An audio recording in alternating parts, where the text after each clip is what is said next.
prière d'ouverture qui sera faite par notre sœur maman Makoso Georgette, chargée de la spiritualité au Bédard.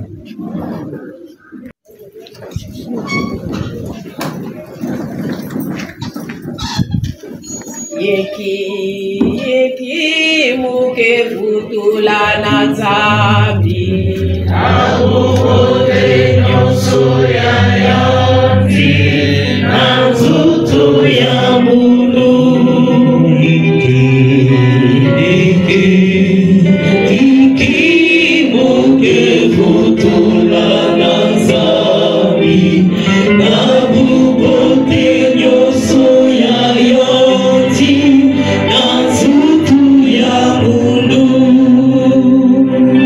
du Père et du Fils et du Saint-Esprit. Amen. Seigneur, nous voulons te dire un grand merci ce jour. 12 mois durant, Père éternel, que d'angoisse, que de doute, que de douleur. Mais il a plu à toi, Père éternel, de nous rassembler ce jour pour que nous puissions te louer pour cette année 2025.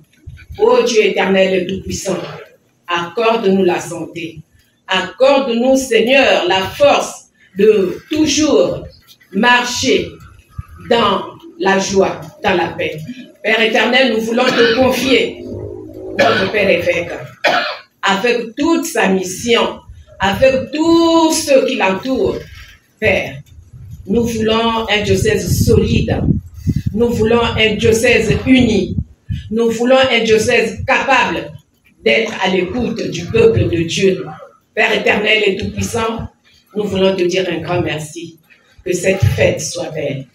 Gloire et louange à toi, Seigneur Jésus. Gloire et louange à toi, Seigneur Jésus. Amen. Amen.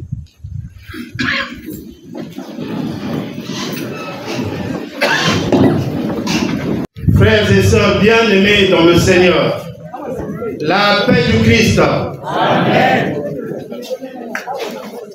Ce jour, samedi 4 janvier 2025, est un jour béni, un jour de joie et d'allégresse pour les laïcs de l'archidiocèse d'être autour du pasteur propre de l'archidiocèse et du clergé, sans oublier les religieux et les religieuses, pour leur manifester amour et attachement filial et pour leur souhaiter une bonne et heureuse année 2025.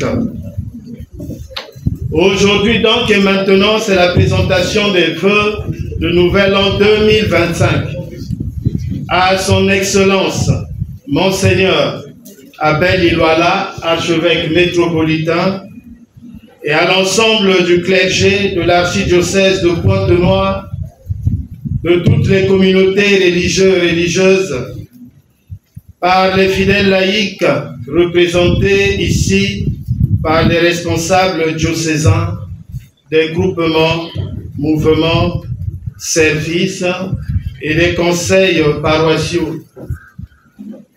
Cette activité, mes frères et sœurs, s'inscrit dans l'exécution ordinaire du programme du CEDAL de cette année pastorale 2024-2025. Et pour son déroulement, le canevas ci-après sera suivi.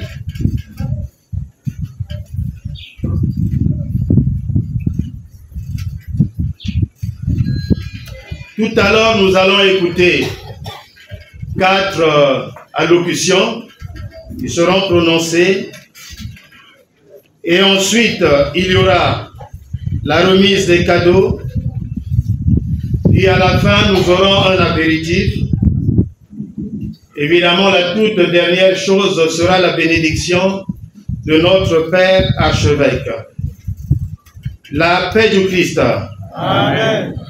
Alors, nous commençons par le mot d'accueil du recteur de la paroisse cathédrale, révérend Père John.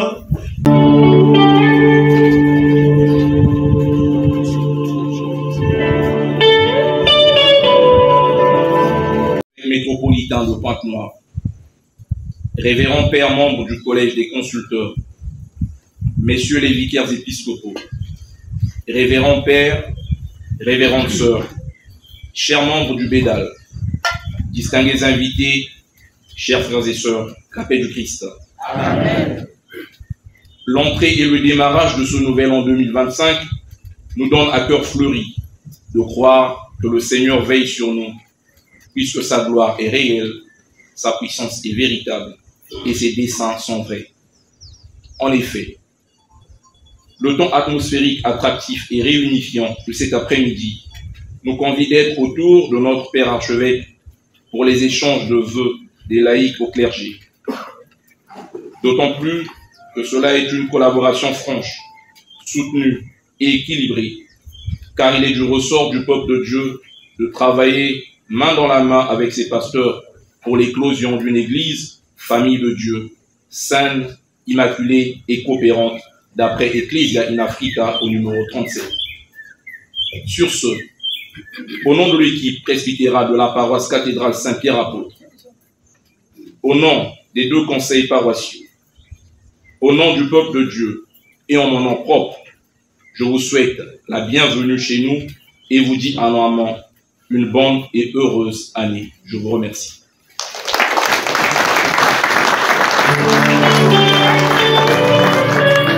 Nous allons maintenant écouter le mot de circonstance du président Bédal, Papa Firmin Bosanga-Bato.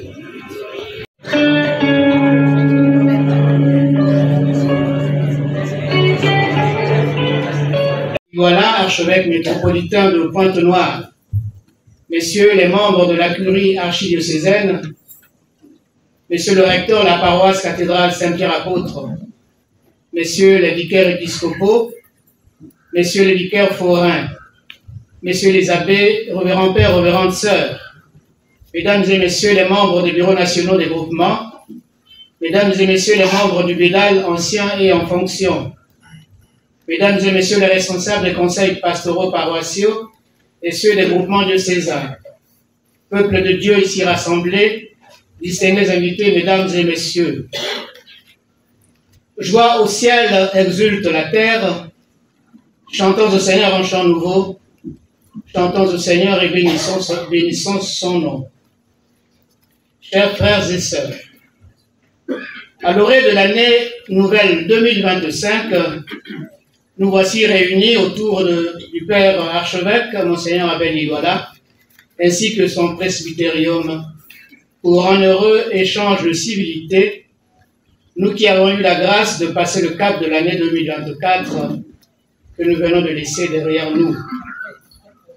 Après une année d'activité dans nos communautés paroissiales et dans nos groupements, il est agréable que des frères et sœurs comme nous se retrouvent pour célébrer l'Église famille de Dieu, pour célébrer la vie de notre archidiocèse plus précisément. Chers frères et sœurs, l'année 2024 que nous venons de laisser derrière nous, il y a à peine 4 jours, a été une année importante dans l'histoire de notre archidiocèse. Un bonjour se voit depuis les premières heures du matin, comme on le dit dans nos traditions africaines. Nous avons été réveillés dès le début du mois de janvier 2024 par l'annonce de la nomination du nouvel archevêque en la personne de Monseigneur Abel Iguala, alors recteur de la cathédrale Saint-Pierre-Apôtre. Il fallait tout de suite mener une course à la montre pour son ordination épiscopale avant de rentrer dans le temps de carême et de la Pâque de notre Seigneur Jésus-Christ.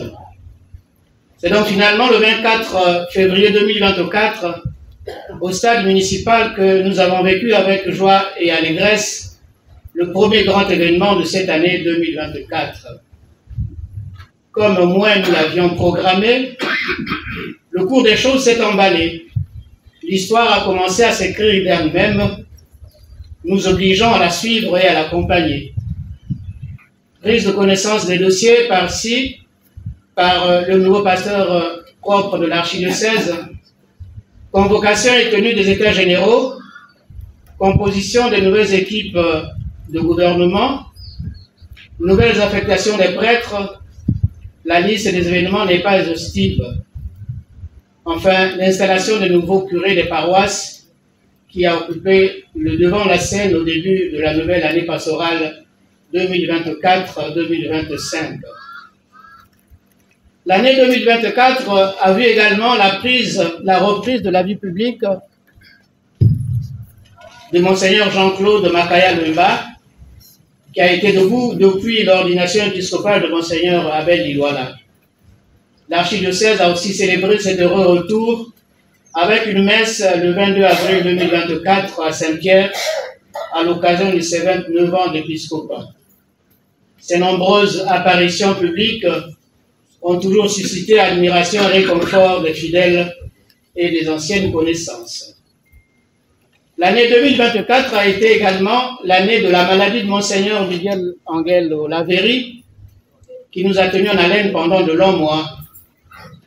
Il était parti d'ici en bonne santé et la maladie l'a surpris en Italie où, ensemble avec ses confrères dans l'épiscopat, il devrait rencontrer le Saint-Père au cours d'une ordinaire visite ad limina. Nous avons prié pour sa guérison, chacun en sa manière, et le Seigneur qui n'abandonne pas ses enfants a entendu nos prières. Il nous est revenu au dernier trimestre 2024 et nous avons pu constater de nous-mêmes la gravité du drame de santé qui avait été le sien.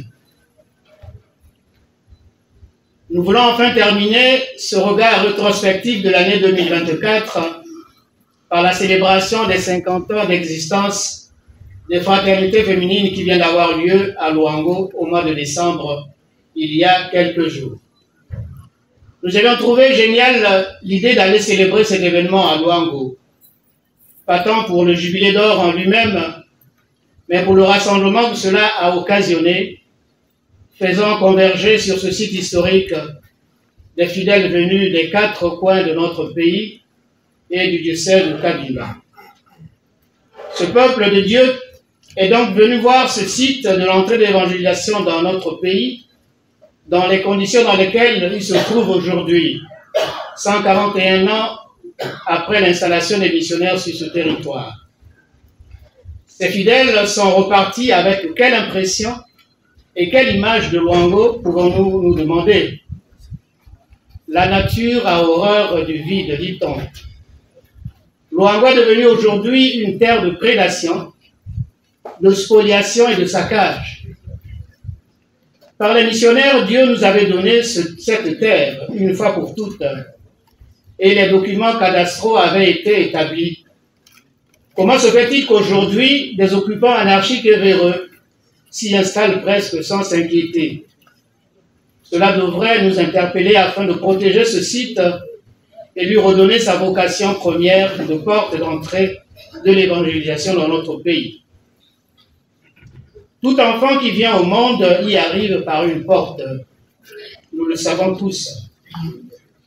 Nous pouvons donc, sans risque de nous tromper, dire que Luango est la mère de tout baptisé congolais.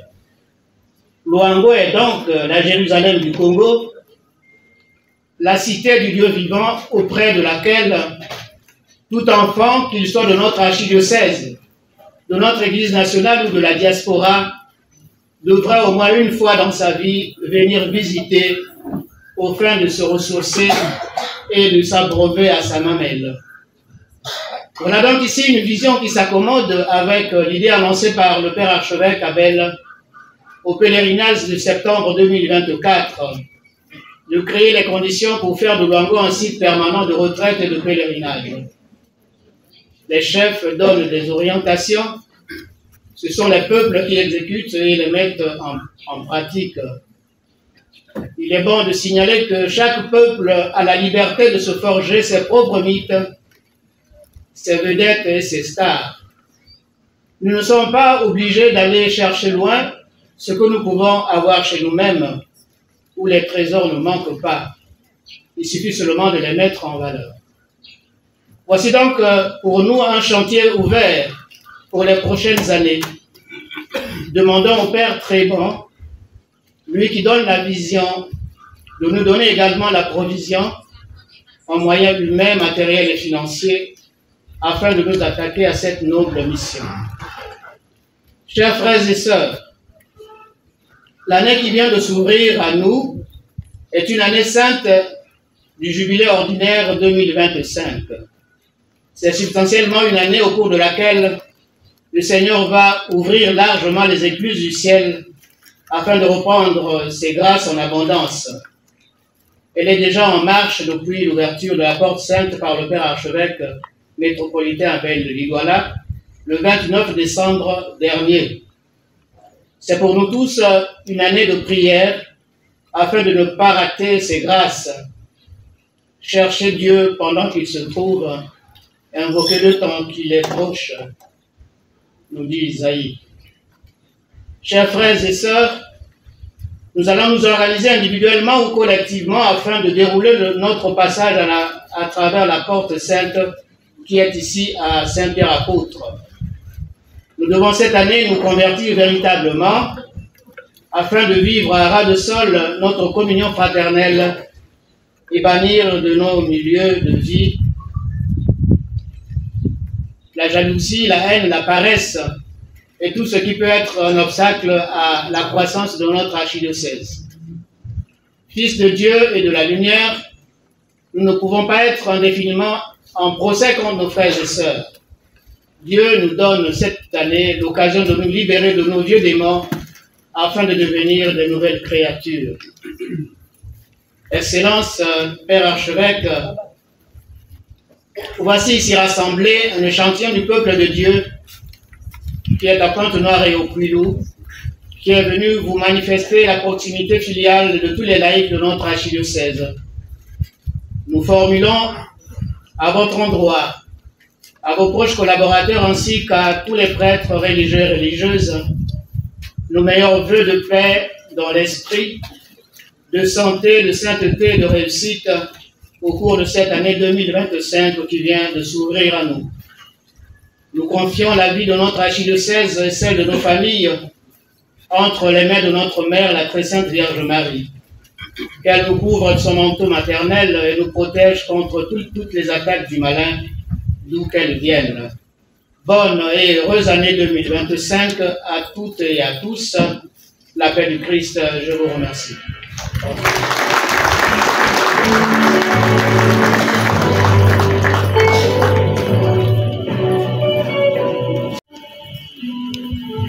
Nous appelons maintenant respectueusement le vicaire épiscopal chargé de la pastorale d'ensemble,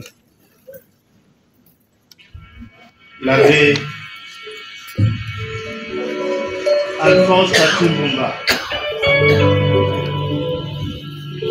Monseigneur Jean-Claude Makaya, frères et sœurs prêtres, religieux, religieuses, laïcs en mission ecclésiale, oui, chers frères et sœurs dans le Seigneur, à vous tous, bonjour et surtout bonne année. Merci. Bonne année à Benoué. Je prends la parole comme chargé de la pastorale d'ensemble et je me suis demandé, alors qu'est-ce que nous devons faire cette année? Il faut partir de l'événement, un grand événement que nous célébrons cette année. Vous l'avez bien compris, le jubilé ordinaire de 2025. Alors, juste avant de célébrer la messe de Noël, le pape François a donné, mardi 24 décembre dernier, à 19h, le coup d'envoi du jubilé 2025 en ouvrant la porte sainte de la basilique patriarcale Saint-Pierre du Vatican. Et notre Père évêque a réitéré ce même geste le dimanche 29 décembre dernier en la solennité de la Sainte Famille en procédant à l'ouverture de la porte sainte de l'église cathédrale Saint-Pierre apôtre de Pointe-Noire. Cet instant marque l'entrée dans une année sainte qui s'achèvera le 6 janvier 2026 et que le pape a placé sous le thème de l'espérance. Ainsi donc, ce jubilé 2025 mobilise tous les diocèses du monde entier. Outre les pèlerinages à Rome, les chrétiens sont invités à se rassembler et à fortifier leur foi. Le thème et la référence biblique étant « L'espérance ne déçoit pas ». Donc en Romains 5, 5. Le tout premier jubilé catholique a été proclamé par le pape Boniface VIII en l'an 1300. Il y a, vous avez bien compté, 7 siècles, inspiré par les traditions de l'Ancien Testament, où le jubilé était célébré tous les 50 ans comme une année de repos pour la terre et de libération des esclaves et des dettes. Sur cette base biblique, donc le pape Boniface VIII institua une version chrétienne de cet événement. Ce premier jubilé connut un succès immense, attirant des milliers de pèlerins à Rome. Le successeur de Boniface VIII, le pape Clément VI, institua en 1343 le principe d'un jubilé tous les 50 ans. Ce rythme fut cependant modifié avec le pape Urbain VI en 1389, qui ramena la fréquence à 33 ans en référence à la durée supposée de la vie de Jésus, donc 33 ans. Finalement, en 1470, le pape Paul II fixa la périodicité des jubilés à 25 ans, une règle qui est toujours en vigueur aujourd'hui pour les jubilés ordinaires, pour donner l'occasion à toutes les générations de vivre au moins une fois le jubilé ordinaire. Les jubilés du Moyen-Âge, notamment ceux de 1350-1390, ont renforcé la pratique des pèlerinages avec comme point fort la réconciliation. Le jubilé nous invite à la réconciliation.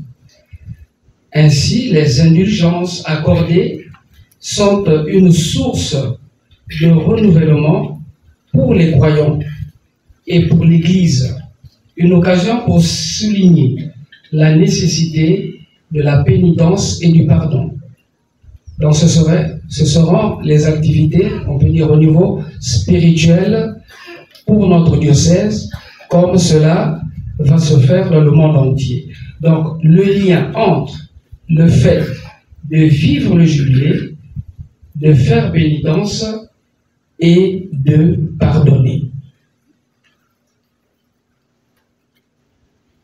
Le XXe siècle a marqué un tournant décisif pour le jubilé catholique, qui devint un événement véritablement mondial. Le pape Pie XI, en 1925, institua un jubilé centré sur la royauté du Christ. Il voulait affirmer, dans un monde sécularisé, la souveraineté spirituelle de l'Église fondée sur ou centrée sur la royauté du Christ. Le Christ, c'est le roi de l'univers.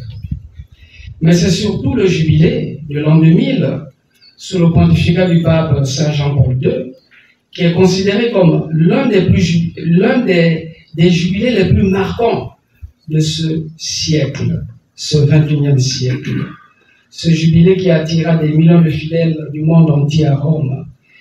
Il symbolisa le passage vers un nouveau millénaire, unissant la tradition catholique à une vision moderne de l'Église.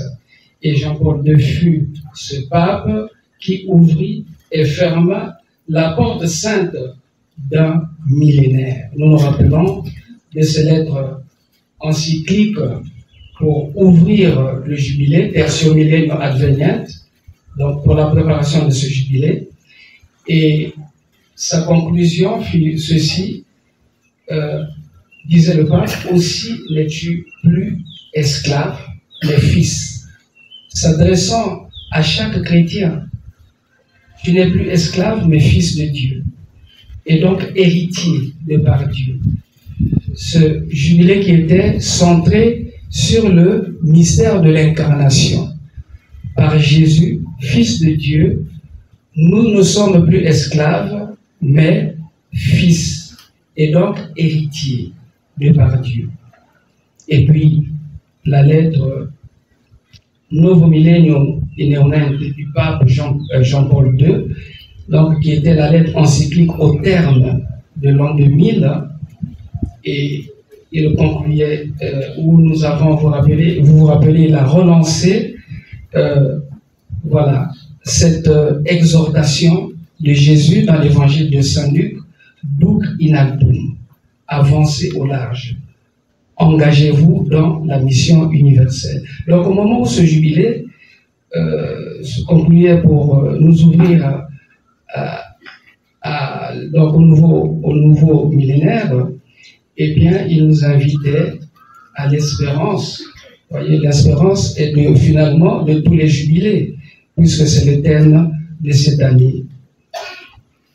Le jubilé de la miséricorde, vous vous rappelez, en 2016, par le pape François proclama un jubilé extraordinaire appelé jubilé de la miséricorde. Ce jubilé se distingua par sa thématique centrée sur la miséricorde divine, offrant aux fidèles l'occasion de redécouvrir l'importance du pardon, de la compassion et de la réconciliation. Donc le lien entre jubilé, pardon, compassion et réconciliation. Et ce jubilé s'inscrivit dans le cadre des réformes pastorales entreprises par le pape François, mettant l'accent sur une église plus ouverte et proche des fidèles, une église en sortie, voilà, qui ne reste pas enfermée dans les 4 murs de la paroisse, mais qui s'étend au-delà des quartiers et partout. Le jubilé 2025, je voulais en arriver là, un événement mondial à venir.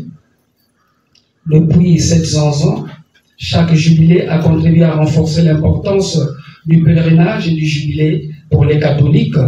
L'histoire du jubilé n'est pas finie. Voilà, ce jubilé prévu pour 2025, c'est un jubilé ordinaire et qui marque le retour à la tradition des jubilés tous les 25 ans.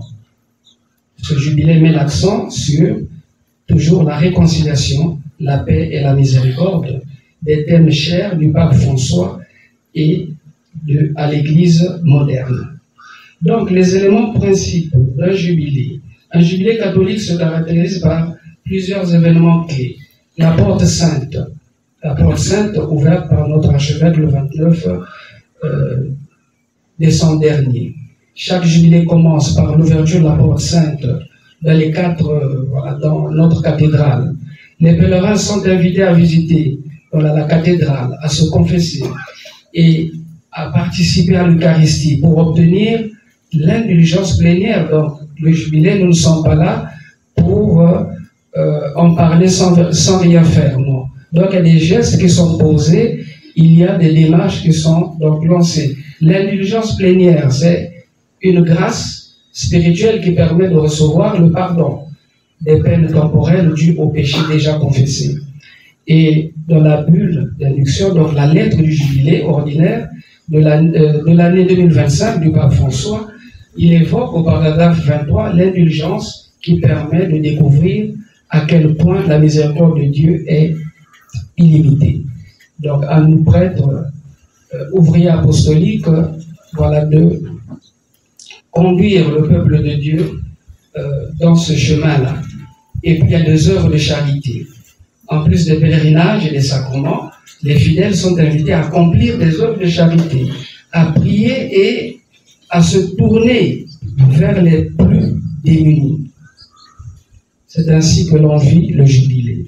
Alors l'histoire du jubilé catholique est un voyage à travers les siècles, comme nous l'avons bien dit, depuis 7 siècles, reflétant les changements de l'Église, les défis spirituels et les espoirs des fidèles de ce début en 1300 jusqu'au jubilé que nous célébrons 2025, chaque événement a été marqué par un appel à la conversion. Le jubilé nous appelle à la conversion et je ne cesse de le marteler dans cette intervention.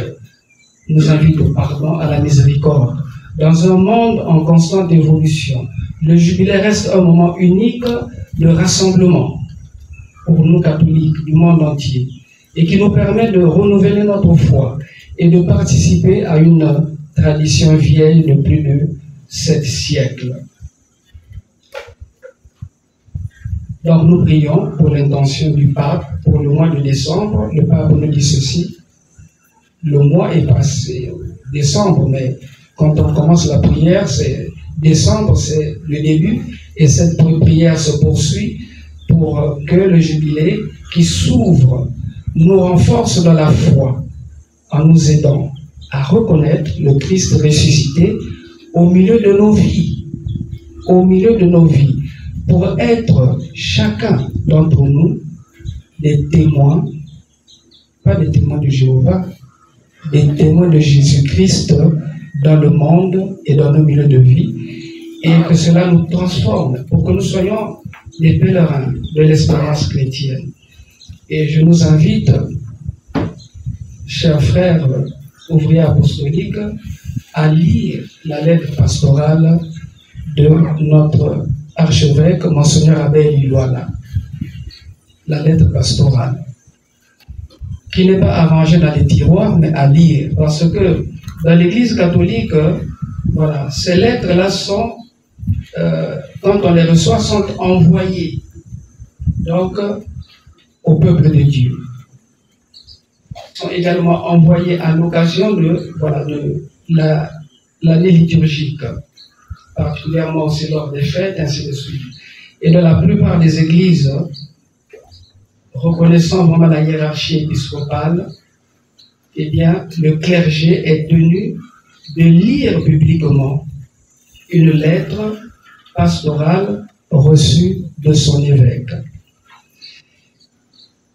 Et profitons-en donc, parce que cela doit se faire surtout quand les paroissiens sont rassemblés pour la célébration dominicale de l'Eucharistie. Et vous verrez que nous trouverons beaucoup de thèmes de cette lettre, de ce parcours, sur les jubilés. D'abord, Monseigneur Abel, dans sa lettre pastorale, il ouvre sa lettre pastorale par le titre « L'attente du Fils de l'homme ». Nous étions dans le temps de l'Avent. Et le Fils de l'homme, c'est l'expression juive pour dire c'est le Fils de l'homme, c'est Jésus-Christ. Et il nous invitait à redresser et à relever la tête, car notre rédemption est proche. Et le deuxième titre nous disait, comme notre rédemption est proche, et alors en route vers le jubilé. C'est le deuxième titre de la lettre pastorale de Monseigneur Abel. En nous disant que l'année liturgique, voilà, que nous avons débuté, devait connaître la célébration du jubilé ordinaire, marquant les 2025 ans de la nativité du Christ, de Jésus-Christ, notre Seigneur. Et le troisième titre, il nous invitait donc à être, comme le pape nous le demande, des pèlerins d'espérance dans notre église particulière de Pointe-Noire, des pèlerins d'espérance à l'échelle universelle. Donc le pape François, il a marqué par l'ouverture de la porte sainte, donc le jubilé, l'ouverture du jubilé. Monseigneur l'a marqué le dimanche 29. Cela nous invite à nous mettre debout et à nous mettre en route pour être des témoins de cette bonne nouvelle. Et nous inviter à redresser la tête et en nous faisant remarquer comme ils sont beaux les pas des pèlerins d'espérance, parce que les pèlerins d'espérance portent l'espérance du Christ, portent la joie, comme le pape l'a écrit, le pape François, la joie de l'évangile. Et Monseigneur Abel concluait sa lettre par les mots même du pape en disant « Laissons-nous dès aujourd'hui attirer par l'espérance et faisons en sorte qu'elle devienne contagieuse à travers nous pour ceux qui la désirent. Puisse notre vie leur dire l'espérance du Christ. » Voilà donc notre mission cette année et conduisons le peuple de Dieu sur ce chemin du jubilé en redécouvrant le Christ qui est miséricordieux. La paix du Christ. Amen. Et encore une fois, bonne année à tous et à toutes.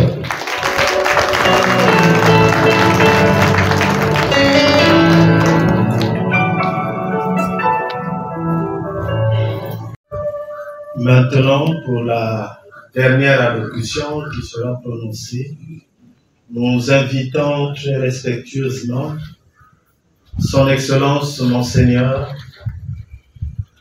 Abel Lilwala, archevêque métropolitain de Pointe-Noire, pour son adresse à l'endroit du peuple de Dieu.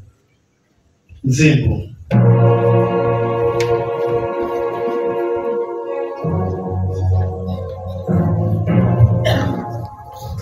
Écoutons la parole de Dieu.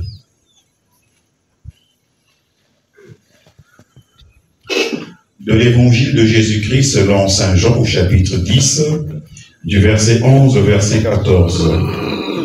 Moi, je suis le bon pasteur, le vrai berger, qui donne sa vie pour ses brebis. Le berger mercenaire n'est pas le pasteur. Les brebis ne sont pas à lui. S'il voit venir le loup, il abandonne les brebis et s'enfuit. Le loup s'en empare et les disperse. Ce berger n'est qu'un mercenaire et les brebis ne comptent pas vraiment pour lui. Moi, je suis le bon pasteur. Je connais mes brebis et mes brebis me connaissent. Parole du Seigneur, nous rendons grâce à Dieu.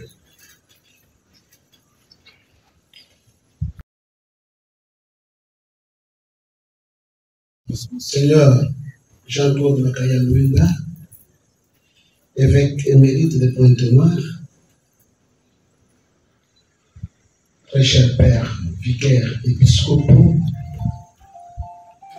très cher confrère, frère dans le sacerdoce ministériel, très cher responsable et membre du pénal, très cher membre du Sénat, très cher laïc, peuple de Dieu, la paix du Christ. Amen. Je me suis posé la question de savoir ce que je pouvais vous dire dans ces jours solennels. Et en fonction de vos attentes. Que pouvez-vous attendre de nous, évêques, de nous, prêtres, si ce n'est que d'être de bons bergers, de bons pasteurs, à l'image du Christ, la paix du Christ. Amen. Les images des brebis, d'agneaux et de pasteurs sont souvent utilisées dans la Bible pour évoquer le peuple d'Israël, oui, celui de l'Église. En Orient, les troupeaux ne sont pas gardés dans des bâtiments fermés, mais dans des enclos entourés d'une palissade ou d'un mur. Le soir, les bergers confient leurs troupeaux aux gardiens de l'enclos et retournent chez eux. Le matin, chacun appelle son troupeau afin de le conduire au pâturage. Dans l'Ancien Testament, les grands hommes de Dieu sont souvent ou ont été souvent des bergers.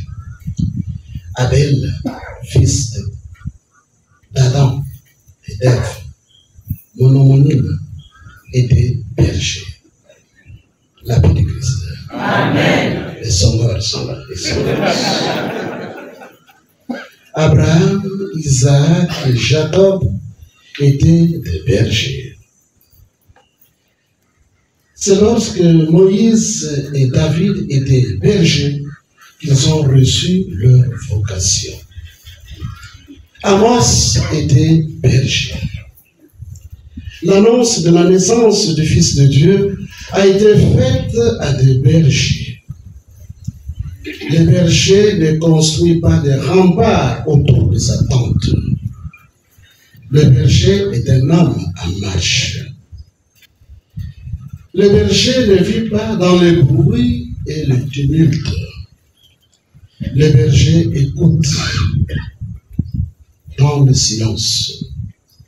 C'est pourquoi, plus souvent que les autres, il entend la voix de Dieu. Le berger est un homme qui écoute. C'est aussi le gardien qui protège et qui conduit sur les bons chemins dans les bons pâturages. Dans le psaume 23, le Seigneur est le berger du croyant. Un commentaire rabbinique raconte que Dieu a observé comment Moïse s'occupait de son troupeau. Lorsqu'il arrivait sur une nouvelle pâture, il commençait par envoyer les agneaux pour qu'ils mangent l'herbe la plus tendre. Ensuite, il envoyait les brebis quand l'herbe était plus dure. Et enfin, les boucs quand il ne restait plus que les épis. Ayant vu que Moïse était un bon berger, Dieu a pensé qu'il pourrait conduire son peuple. Un bon berger fait attention à ce que chacun ait la part qui lui revient ou qui lui convient. Jésus est le bon berger. C'est lui qui appelle chacun de nous par son nom. Dans la Bible, le nom est plus qu'une façon de nommer une personne. Être appelé par son nom, c'est être reconnu, c'est être accepté, être accueilli dans son être le plus intime. L'appel biblique de son nom n'est pas celui de l'enseignant qui vérifie au début du cours que tous les élèves sont là. Mais l'appel biblique est celui qui me dit qui je suis. Il s'agit de l'appel qui me permet de dire non pas présent, mais voici. Le bon berger est celui qui s'est défait de sa vie pour ses brebis.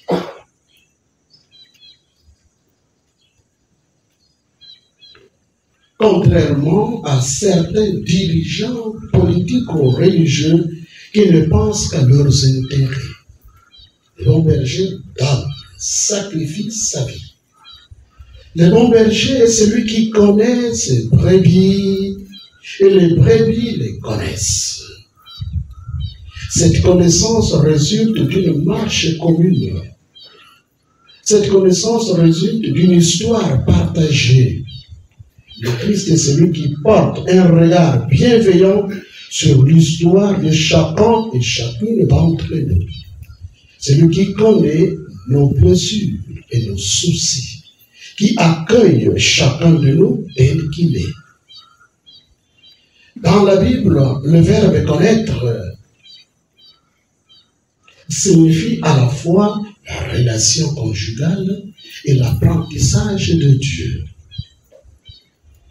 Et dans le verset 14 que nous venons d'entendre, cette péricope de Jean 10, la connaissance est presque un synonyme de l'amour.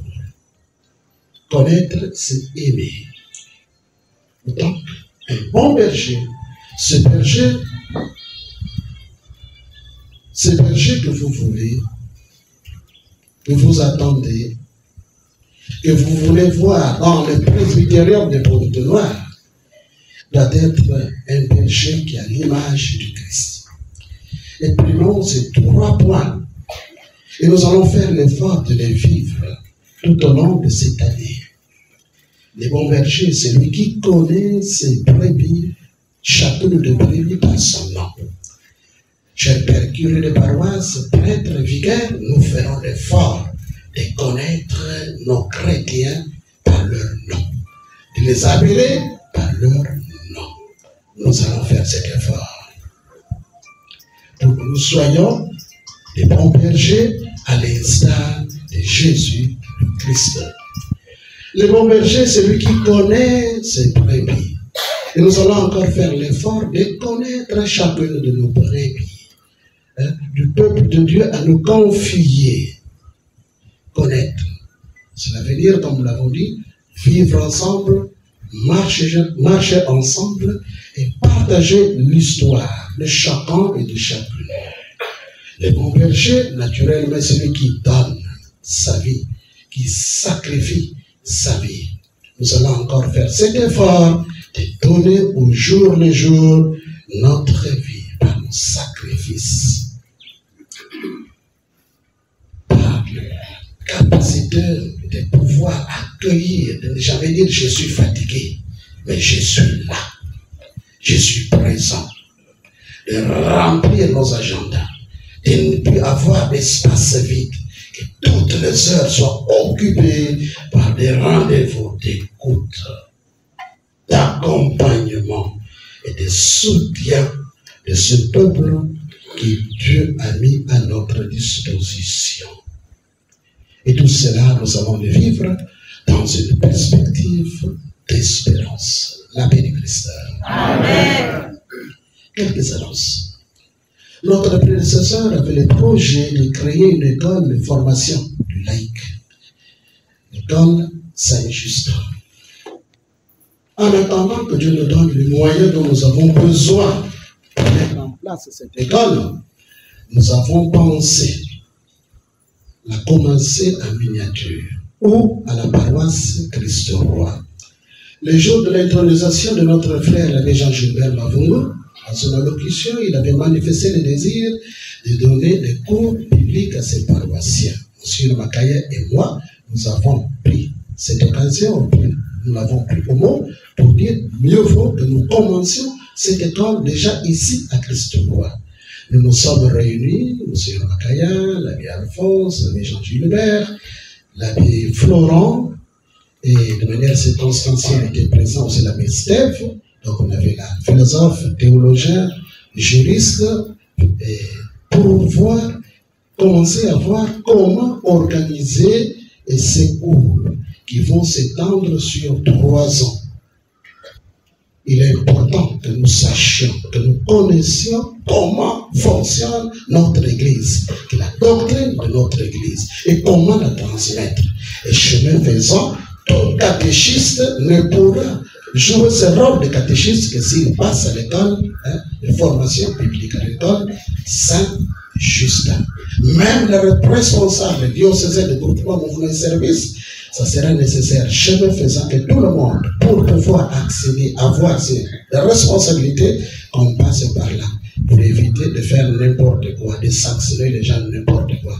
Parce que dans les groupements, souvent, il y a des responsables qui abusent de leur pouvoir. La paix de Christ. Amen. Une autre urgence pour cette année 2025. Qu'il neige, qu'il pleuve, nous allons commencer la construction de notre cathédrale Saint-Pierre-Apôtre. Nous attendons que l'ouverture de la saison sèche, le commencement de la saison sèche, pour que nous puissions le faire. L'endroit, les plans sont déjà connus, il faut actualiser les permis de construire et cela va se faire.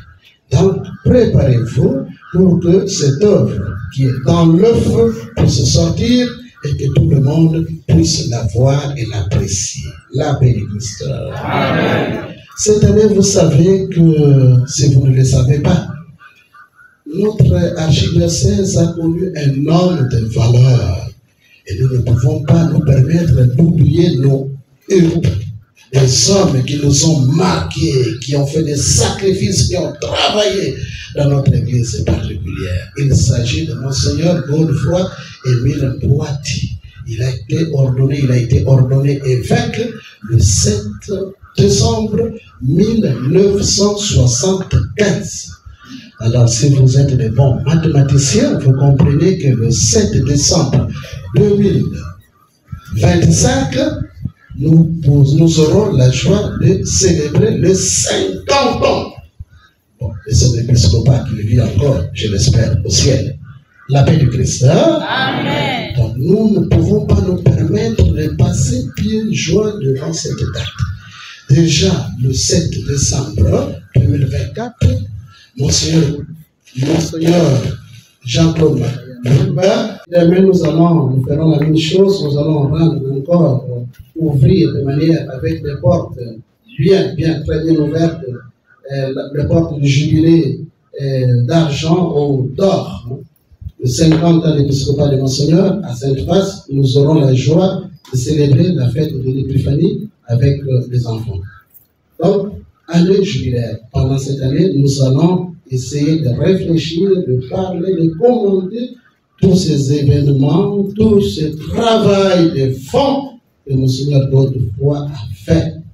Et en cette année, nous aurons aussi la joie de procéder à la consécration et à la bénédiction de l'église Saint-Christophe. La nouvelle église Saint-Christophe. Les amis ont pensé que cette célébration puisse avoir lieu le 13 avril, puisque Monseigneur God est né le 13 avril 1928. Mais le 13 avril, c'est un peu difficile, puisque ce dimanche de Rameau. Aucun invité, surtout les évêques, beaucoup de gens auraient du mal à quitter, à abandonner leur diocèse pour nous rejoindre à Pointe-Noire. Nous avons également pensé au dimanche de la miséricorde, c'est-à-dire le dimanche 27. Si le 13 c'est dimanche de Rameau, cela veut dire que le 20, c'est le Saint-Jour de Pâques. Alors nous avons pris le dimanche 27. Et là aussi nous avons des problèmes avec le grand bienfaiteur qui est en train de nous aider à faire tous les travaux pour que l'église soit vraiment achevée. Donc, il m'a été proposé de penser à la date du 6 avril, le 5e dimanche de Carême. Et en parlant avec le nonce apostolique, l'un de nos invités, c'est vrai, il m'a fait comprendre que pendant les carêmes, le dimanche de carême, on ne peut pas célébrer ce genre d'événement. Moi-même, pour ma consécration, j'ai été ordonné un samedi à cause de ça. On ne pouvait pas, le dimanche de carême, les textes sont obligatoires, on ne peut pas les changer. Donc, je pense à la date du 5 avril, et tout cela pour permettre à nos frères de Saint-Christophe de prier, de célébrer Pâques dans la nouvelle église. Mais vous aurez un papier, d'écrire un texte qui va vous parler de tout ça, de tout cela, une fois que nous aurons des idées claires sur ce qu'il faut faire. Le dernier point, c'est à propos du jubilé ordinaire 2025. L'abbé Alphonse, mon vicaire épiscopal, a parlé en long et en large de cela. Je ne peux ajouter ceci. Il y aura plusieurs manifestations à Rome. Déjà, nous, de la communication, le moyen de communication sociale, nous allons partir, puisque notre jubilé aura lieu du 24 au 30 janvier. Donc, il y aura plusieurs jubilés. Jubilé des forces armées, jubilé de laïcs, jubilé des consacrés, jubilé des prisonniers, jubilé. Donc, préparez-vous. C'est possible que certains chrétiens, ils peuvent partir à Rome cette année. Il y a eu des accords entre le Saint-Siège et l'État italien. De ces accords, il est dit que nous, au Congo, nous avons la possibilité de réunir 300 fidèles qui pourront aller jubiler ou fêter avec le Saint-Père à Rome. Donc les gens qui sont sûrs de partir et sûrs de revenir.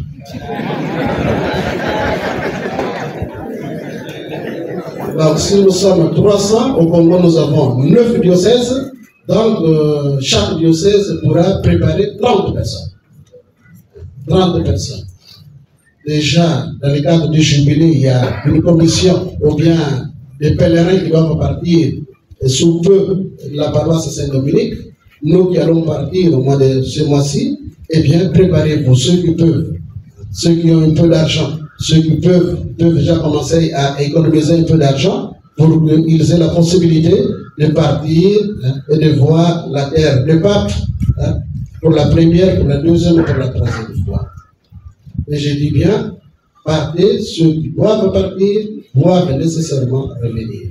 Ce sera important, obligatoire, qu'ils passent au retour au consulat d'Italie pour marquer, pour signaler qu'ils sont bel et bien revenus.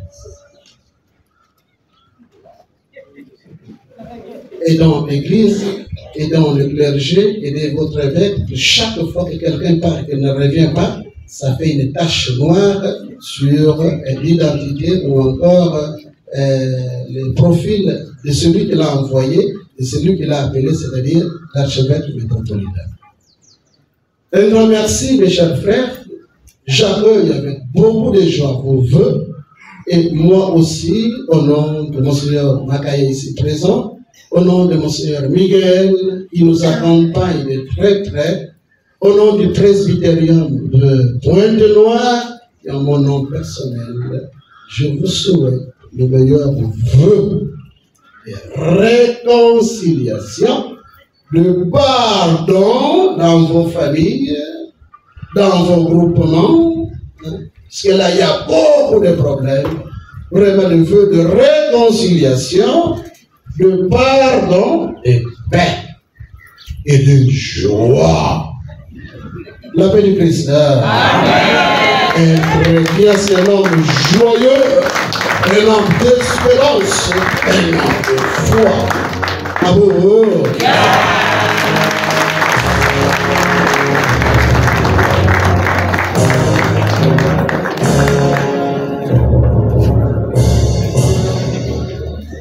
Il y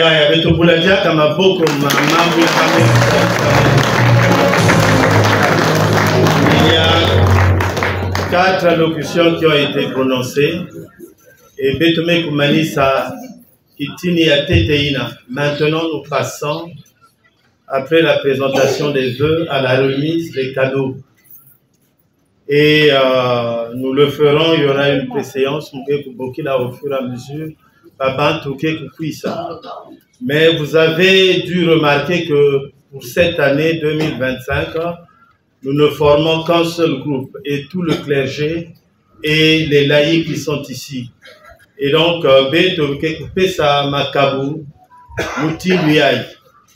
chaque paroisse, quand je vais appeler les paroisses, chaque paroisse n'a curé Yayandi, n'a équipe Yayandi presbytérale, avec les 2 conseils,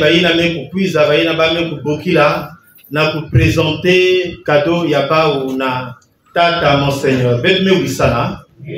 C'est comme ça que nous allons faire. Et après les paroisses, nous passerons aux congrégations religieuses.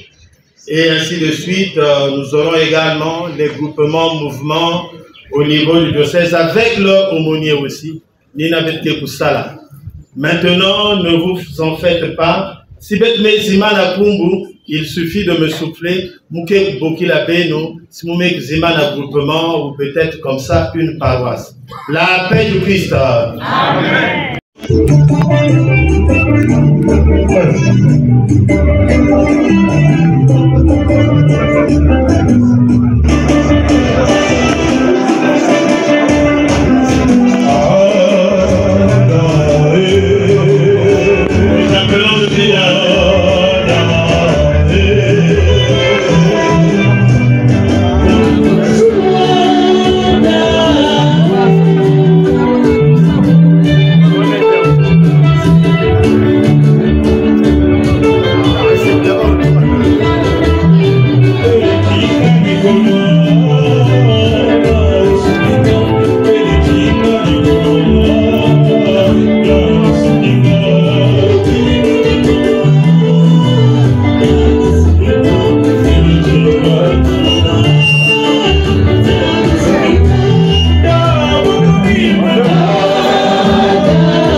nakusala kisango ya nzambi yake pasi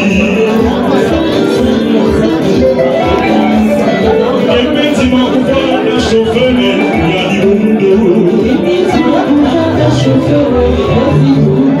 emeti makufa na shofene ya libundo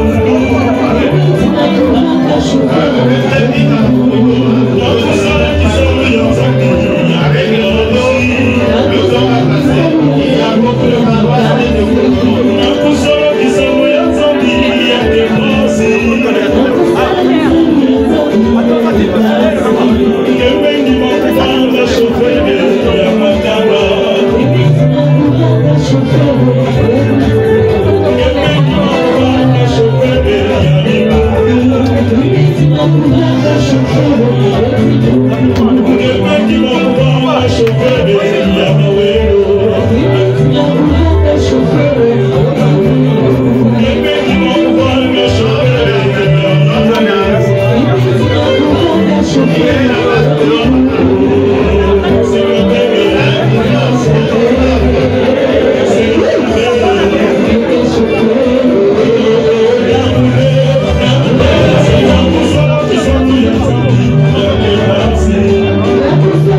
Yeah.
Hallelujah.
Famille du Sacré-Cœur de Jésus, Montligeon, Antoine de Padoue, Robe Toumou.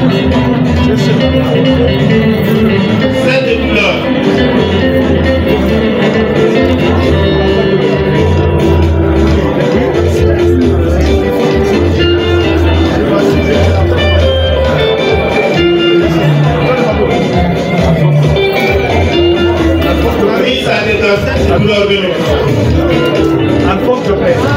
Foyer chrétien et renouveau se prépare.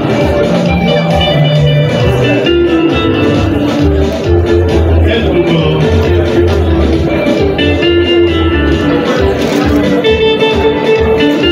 Allez-y, allez-y. Famille Sacré-Cœur.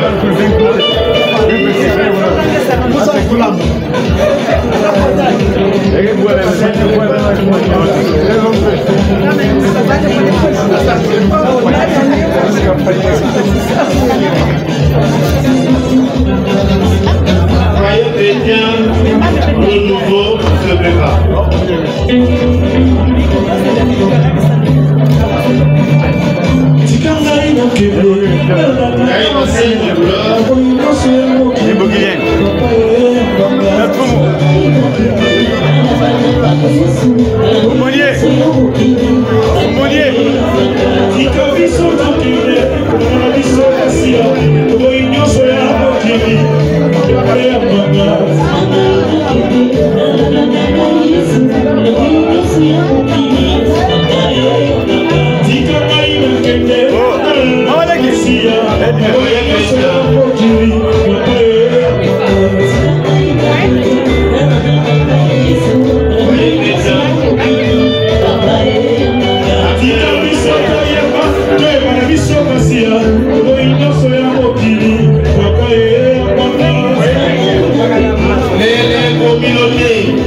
Les nouvelles communautés qui sont affiliées au renouveau charismatique que l'Église a aussi.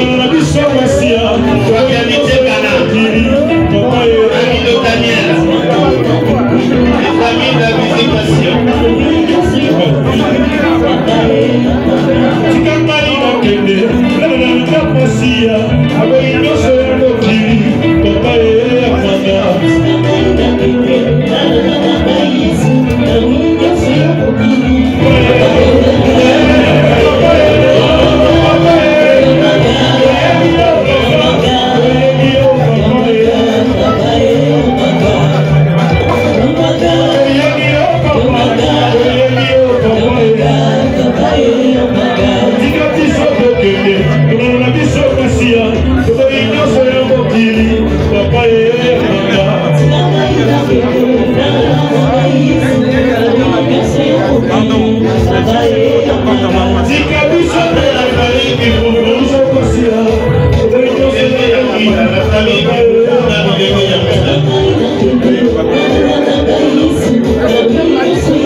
L'association des filles de François de Sales.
Jésus a tout payé. Au calvaire, Jésus a tout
Seigneur.